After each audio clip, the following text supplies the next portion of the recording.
before I went to high school, and I had 2 paper routes, one on the Boulevard, and the other one was Hanson route. And so what paper were you, what, did you have delivered 2 different papers? No, Montana Standard is all I had, So- just the morning paper. So where did you pick it up, and when did you pick it up, and what was your route? I picked it up about 6 o'clock in the morning at Holland Rink. Okay, and where was that? The Holland Rink is where,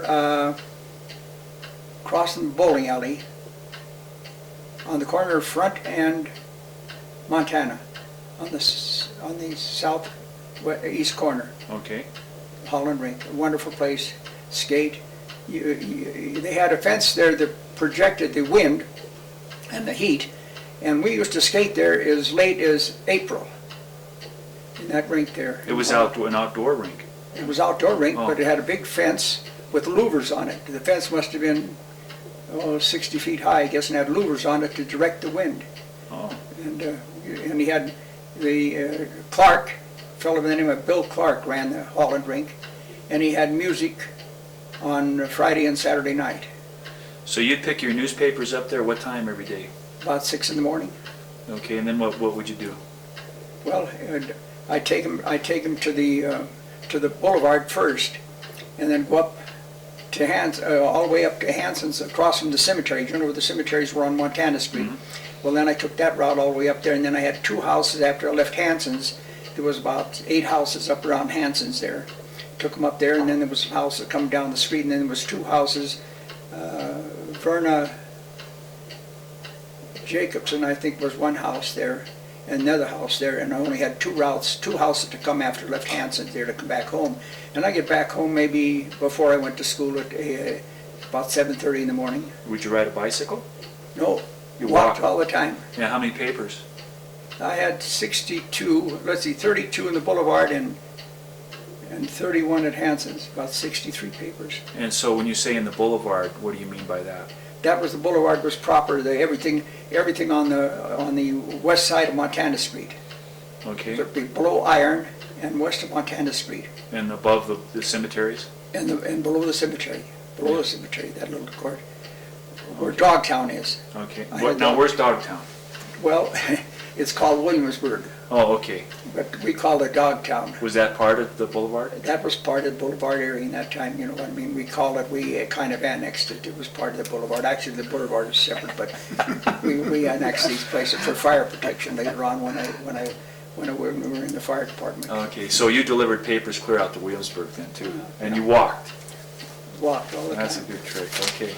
And then you mentioned the boarding house, now that Mrs. Mihalis ran, where was that? The boarding house is right in Hanson Packing Plant, Okay. right there boarding it, you know what I mean? And all the employees of Hanson, 90% of the employees of Walter Hanson stayed at Hanson's Packing, boarding room there, right there. About 90% of them did. Okay. And of course the girls didn't, you know what I mean? But Emma Mihalich, and she had 6 other girls working with her. They'd feed all of Hanson's employees, breakfast, lunch, and dinner. How many were we talking about? How many employees would you say? Oh my God. I don't know, it must have been 30. 30? 30, You didn't take the streetcar out Montana to go out there sometimes? The streetcar went as far as Montana. You know where you turn to the dump at the end of the cemetery there? Yeah. That's as far as the streetcar went. It would go there and then reverse and come back up Montana Street. And that's the streetcar we would take when we were kids to go fishing up the Delmoe. On Thursday, on Columbia Gardens a day, we would, about half a dozen of us, or 10 or 12, would catch the streetcar with our fishing poles and go right up to Columbia Gardens on Thursday, Columbia Gardens Day. Yep. And then from there we'd hike over the top of the hill into Delmoe and stay overnight a couple of nights and then come back down and catch the streetcar. But we'd have to pay for that time for a nickel to ride back down the streetcar all the way down East Butte, down South Butte, and down over Mercury Street and back down to, or Park Street and back down the Boulevard.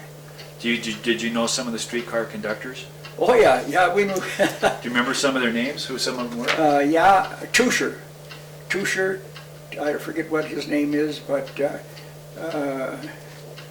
anyway, he'd get mad at us because, like kids,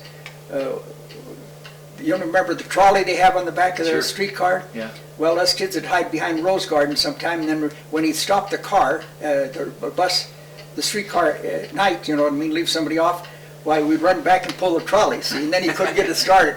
And oh, he'd tell my dad, he said, and he'd tell everybody, his father, I'm going to catch those kids one day, and I'm going to kick the hell out of them.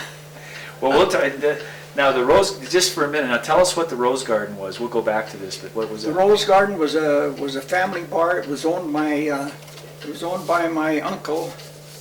I got that picture there someplace. Okay, well, we'll come back. I think you have it here. We'll come back to that. Yeah. Anyway, it was owned by my uncle, and then he only had it for about 6-7 years.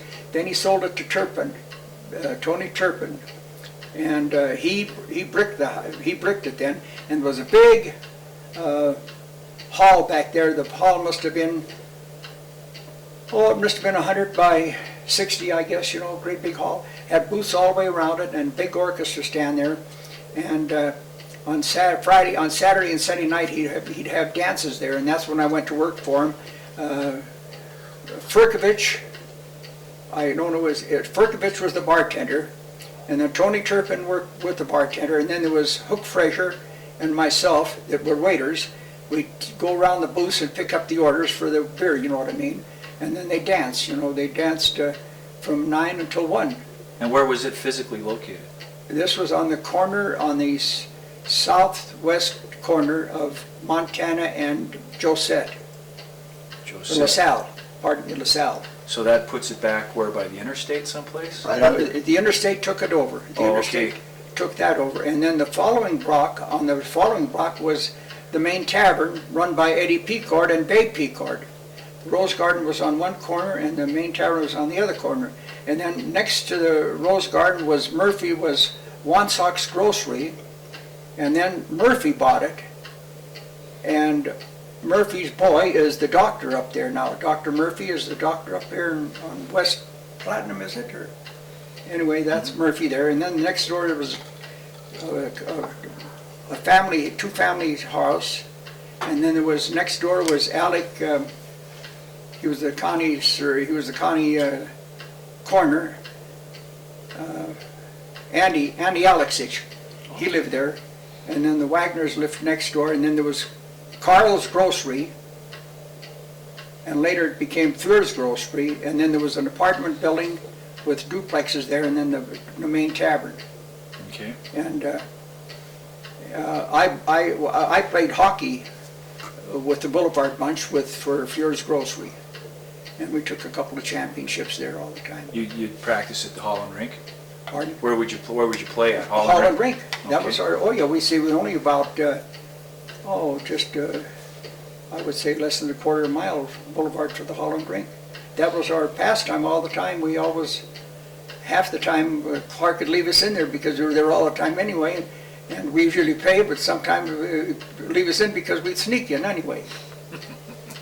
What schools did you go to? I went to the Madison.